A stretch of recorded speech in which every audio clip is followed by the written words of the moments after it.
क्या आपका मन भी हर समय बेचैन रहता है? क्या बिना किसी कारण चिंता आपको घेर लेती है? क्या कभी ऐसा लगता है कि सब कुछ होते हुए भी मन खाली है? अगर आपका उत्तर हाँ है, तो आज का ये संदेश आपके जीवन की दिशा बदल सकता है। आज हम भगवान श्री कृष्ण के उस ज्ञान को समझने का प्रयास करेंगे जिसने महाभारत के युद्ध क्षेत्र में अर्जुन के डगमगाते मन को संभाला था। कल्पना कीजिए, कुरुक्षेत्र का विशाल मैदान, दोनों ओर लाखों योद्धा खड़े हैं, शंख बज चुके हैं, युद्ध शुरू होने ही वाला है। लेकिन उसी समय महान धनुर्धर अर्जुन के हाथ कांपने लगते हैं, गांडीव नीचे झुक जाता है, उनकी आंखों में आंसू भर आते हैं। वे कहते हैं, मैं यह युद्ध नहीं कर सकता।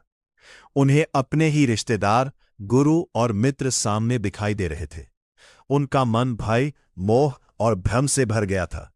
मित्रों, अर्जुन अकेले नहीं थे। आज भी करोड़ों लोग उसी स्थिति से गुजर रहे हैं। किसी को नौकरी की चिंता है, किसी को परिवार की, किसी को पैसों की, किसी को भविष्य का डर और किसी को अपने ही विचारों से शांति नहीं मिलती। हमारा सबसे बड़ा युद्ध बाहर नहीं, अपने मन के भीतर चलता है।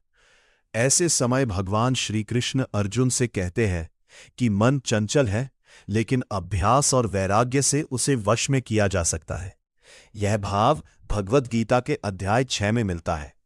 इसका अर्थ क्या है? इसका अर्थ है मन को जबरदस्ती रोकना नहीं, बल्कि उसे सही दिशा देना। आज हम सुबह उठते ही मोबाइल देखते हैं, दूसरों की सफलता देखते हैं, अपनी तुलना करते हैं। धीरे धीरे हमारा मन हमारे नियंत्रण से बाहर होने लगता है। फिर तनाव, फिर चिंता, फिर बेचैनी, और फिर हम सोचते हैं, मेरे साथ ही ऐसा क्यों हो रहा है? भगवान श्री कृष्ण हमें एक और गहरी सीख देते हैं। वे कहते हैं कि हमारा अधिकार कर्म करने में है, फल पर नहीं। यह भाव भगवद गीता अध्याय 2 श्लोक 47 से लिया गया है। सोचिए, हमारा अधिकांश तनाव कहाँ से आता है? फल की चिंता से। अगर मैं हार गया तो? अगर लोग क्या कहेंगे? अगर नौकरी नहीं मिली तो? अगर व्यापार नहीं चला तो? हम वर्तमान छोड़कर भविष्य में जीवने लगते हैं। यही से अशांति शुरू होती है। अब एक छोटा सा उदाहरण समझिए। 2 किसान थे, दोनों ने एक जैसी मेहनत की। पहले किसान ने कहा, मैं अपना कर्म पूरी ईमानदारी से करूंगा। दूसरा किसान हर दिन यही सोचता रहा, अगर बारिश नहीं हुई तो? अगर फसल खराब हो गई तो? पहले किसान ने मेहनत की, दूसरे किसान ने चिंता की। मेहनत ने पहले किसान को मजबूत बनाया, चिंता ने दूसरे किसान को कमजोर।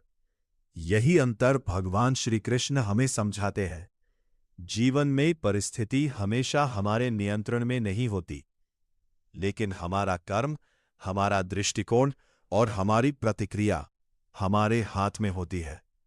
अगर आप मन की शांति चाहते हैं, तो आज से 3 छोटे नियम अपनाइए। पहला, हर दिन कुछ समय बिना मोबाइल के स्वयं के साथ बिताइए। दूसरा, अपने कर्म पर ध्यान दीजिए, दूसरों से तुलना मत कीजिए। तीसरा, हर रात सोने से पहले भगवान का धन्यवाद कीजिए, चाहे दिन जैसा भी बीता हो। धीरे धीरे आपका मन हल्का होने लगेगा। याद रखिए, शांति किसी मंदिर, किसी पहाड़ या किसी वस्तु में नहीं छिपी। शांति आपके भीतर है, जरूरत केवल उसे पहचानने की है। अगर आज का यह संदेश आपके मन को छू गया हो, तो कमेंट में राधे कृष्ण अवश्य लिखिए और बताइए, आप अगले वीडियो में किस विषय पर श्री कृष्ण की सीख सुनना चाहेंगे। जय श्री कृष्ण। राधे राधे।